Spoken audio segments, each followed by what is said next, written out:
अब हम लोग अपने कॉलम्स को रीअरेंज कर लेते हैं एक सीक्वेंस के अंदर, ताकि आप लोगों को एनालिसिस के अंदर आसानी हो।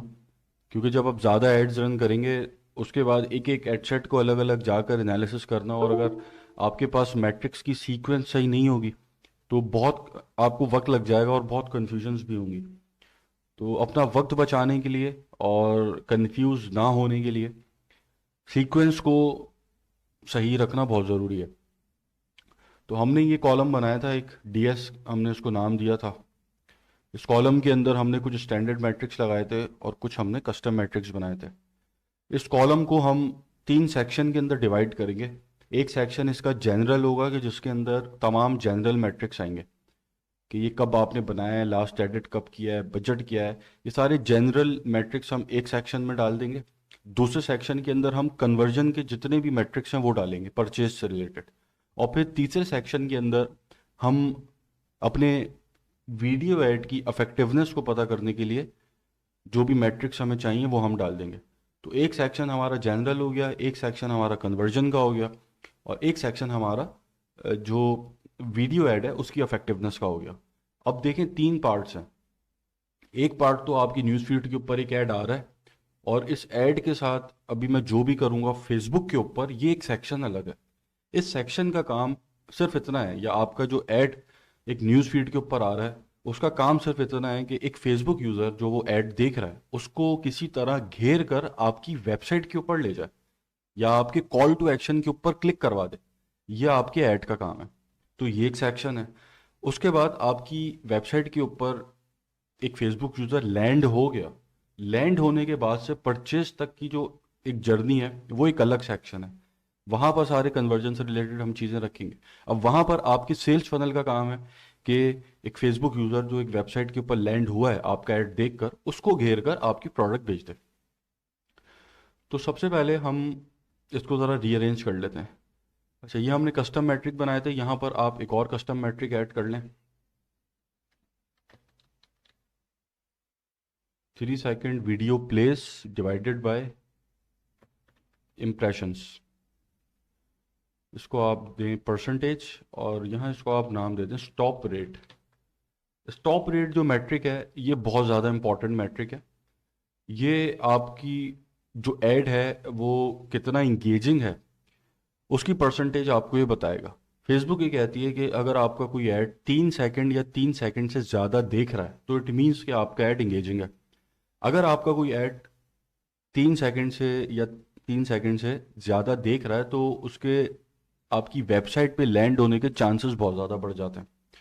तो हमारा जो अल्टीमेट गोल ये है कि हमारा ऐड ऐसा हो कि अगर कोई अपनी न्यूज़ फीड स्क्रॉल कर रहा है और उसके सामने आपका ऐड आ जाए तो वो रुके, एक, दो, तीन, एटलीस्ट 3 सेकंड तक आपके ऐड के साथ वो इंगेज हो जाए। तो शुरू में अपने ऐड के साथ 3 सेकंड के लिए एटलीस्ट किसी को इंगेज करना, ये आपके ऐड की महारत है।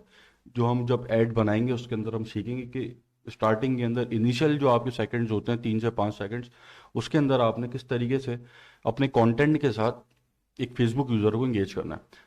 तो ये आपका स्टॉप रेट है जो आपको बताएगा कि आपका ऐड कितना इंगेजिंग है। अब आप अगर एड्स 5 वीडियोस के ऊपर चला रहे हैं, अब आप देख रहे हैं कि 5 में से एक वीडियो का स्टॉप रेट कुछ आ रहा है, एक वीडियो का कुछ आ रहा है, एक वीडियो का स्टॉप रेट सबसे ज़्यादा आ रहा है, तो जिसका स्टॉप रेट सबसे ज़्यादा आ रहा है मोस्ट प्रोबेबली वो वीडियो आपकी सबसे ज़्यादा इंगेजिंग वीडियो है। ठीक है। तो ये एक वीडियो की अफेक्टिवनेस जज करने का, एनालिसिस करने के लिए आपको स्टॉप रेट चाहिए। बाकी तो हमने सारे मैट्रिक्स इसके अंदर डाल लिए थे। यहाँ पर आप 3 सेकेंड वीडियो व्यूज़ भी डाल दें,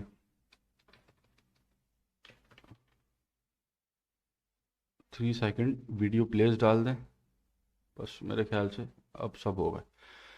अच्छा, अब सबसे पहले आपका अमाउंट स्पेंट और रिजल्ट आ जाता है, और कॉस्ट पर रिजल्ट आ जाता है। ये तीन मैट्रिक जो हैं ये सबसे ऊपर आप रखें। ये बहुत इंपॉर्टेंट मैट्रिक है। मैं हमेशा इन तीन को सबसे ऊपर रखता हूँ कि मैंने कितना पैसा खर्च किया, उसके अगेंस्ट मुझे कितनी परचेजेस आ गई हैं, और एक परचेज मुझे कितने की पड़ी है, ये मैं सबसे टॉप पे रखता हूँ। उसके बाद बाकी की कहानी मेरी स्टार्ट होती है। सबसे पहली नज़र मेरी यहाँ पड़ती है जब भी मैं अपना एड्स मैनेजर खोलता हूँ। तो उसके बाद अब हम जो है कन्वर्जन साइट के ऊपर अपनी सेटिंग कर लेते हैं। तो कन्वर्जन साइट के ऊपर हम सबसे पहले लेंगे लैंडिंग पेज व्यूज। ठीक है, लैंडिंग पेज व्यूज के बाद हम लेंगे cost per landing page view. अच्छा, यहाँ से मैं लैंडिंग पेज व्यू से इसलिए स्टार्ट कर रहा हूँ कि यहाँ लिंक क्लिक हो गया, तो लिंक क्लिक फेसबुक के ऊपर हुआ है, तो इसलिए मैं इसको आपके ऐड की इफेक्टिवनेस के ऊपर ही रखूंगा। एक दफ़ा आपकी वेबसाइट पे लैंड हो गया, वहां से आपके फनल का काम स्टार्ट हो गया, तो इसलिए वो कन्वर्जन साइट के अंदर मैं लैंडिंग पेज व्यू से स्टार्ट कर रहा हूँ। यहाँ पर आप कंटेंट व्यू भी कर सकते हैं, लेकिन मैं अमूमन इसको लैंडिंग पेज व्यू पे लेता हूँ। ठीक है, तो यहाँ आपकी cost per landing page view आ गई। उसके बाद एड टू कार्ट है, कॉस्ट पर add to cart, checkout initiated, cost पर चेकआउट इनिशिएटेड। उसके बाद अब आपके सारे रेशोज आ जाएंगे। Link click to landing page view आ जाएगा।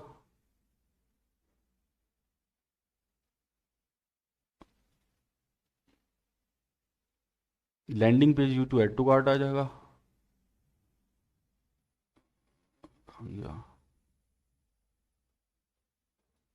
Add to cart to checkout initiated आ जाएगा। चेकआउट टू परचेज आ जाएगा।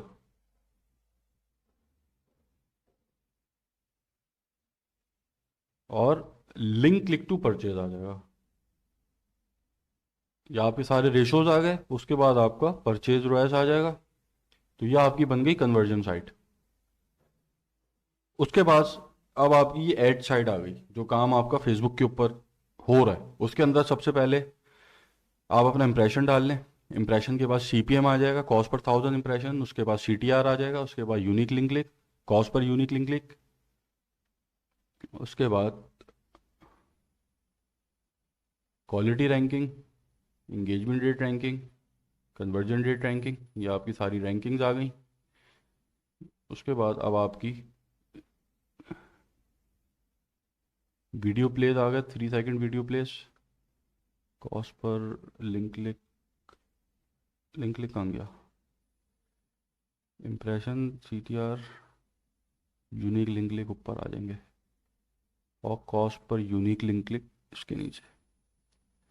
फिर ये रैंकिंग्स आ गई। उसके बाद आपकी वीडियो प्लेज आ गए 3 सेकंड पे, 50 सेकंड पे, 75, 95, 100, एवरेज वीडियो प्ले टाइम, और आपका स्टॉप रेट। स्टॉप रेट आ गया। उसके बाद अब आपकी बजट मैंने यहाँ ऐड नहीं किया शायद। अब यहाँ पर ये आपकी जनरल साइड आ जाएगी। ठीक है, जिसके अंदर आप रीच रख लें, फ्रिक्वेंसी रख लें, बजट रख लें, और एट्रीब्यूशन सेटिंग। वैसे तो आप एक ही एट्रीब्यूशन सेटिंग इस्तेमाल करेंगे, लेकिन चलें इसको भी डाल लेते हैं जनरल में। ठीक है, सिग्निफिकेंट एडिट डाल लेते हैं। अच्छा, ये जो आपको दो एडिट नज़र आ रहे हैं, ये जो आपको दो एडिट नज़र आ रहे हैं, एक जो है ऐसा एडिट है जो आपकी कैंपेन की परफॉर्मेंस अफेक्ट कर सकता है। और ये वाला जो आपको एडिट नज़र आ रहा है, डेट लास्ट एडिटेड, ये आपका कोई भी एडिट हो सकता है, चाहे वो माइनर हो या मेजर हो। तो हम मेजर भी डाल लेते हैं, माइनर भी डाल लेते हैं।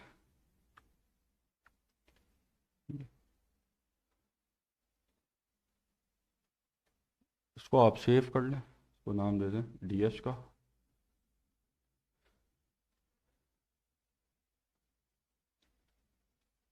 तो अब यहाँ पर ये एक साइड आपकी कन्वर्जन साइड आ गई पूरी।